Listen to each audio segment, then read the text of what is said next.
When I was 15, I had my first girlfriend. We lived in an upscale neighborhood where the streets were quiet and peaceful. My girlfriend, Amy, also lived just 2 blocks away from me, so I could walk to her house almost every night. One Thursday evening, during a holiday when I had nothing else to do, I set off towards Amy's house. It was getting late, but there was no curfew, so it was okay.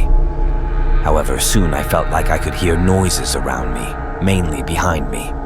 The first time I heard it was the rustling of bushes, but I just glanced back without stopping, only quickening my pace. As I reached the next block, I heard another sound, like twigs or small branches snapping. This time I stopped and turned around, but all I saw was the empty street and the bushes lining the sidewalk, separating each property from the street. It was essentially a row of bushes along the street, and I didn't see anyone or anything that could have made those strange noises.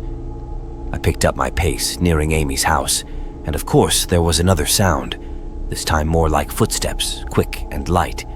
I turned around again without stopping, but I didn't see anything. Now I could see Amy's house, so I called her on the phone and she answered right away. I told her how scared I was because I kept hearing strange noises.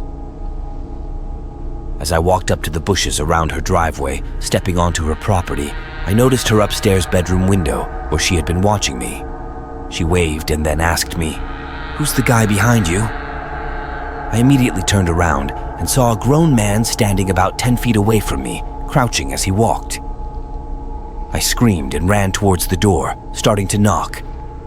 The man grabbed me briefly, trying to restrain me, but then quickly let go and fled. Amy's mom opened the door, her face filled with shock. She let me in and then slammed the door shut, Amy running over. I was out of breath, feeling my heart pound 1,000 times a minute. Amy's mom hugged me, asked a few questions, and then called the police, warning that there was a dangerous person lurking around the town. She insisted I stay the night, for obvious reasons, and the next day she drove me home.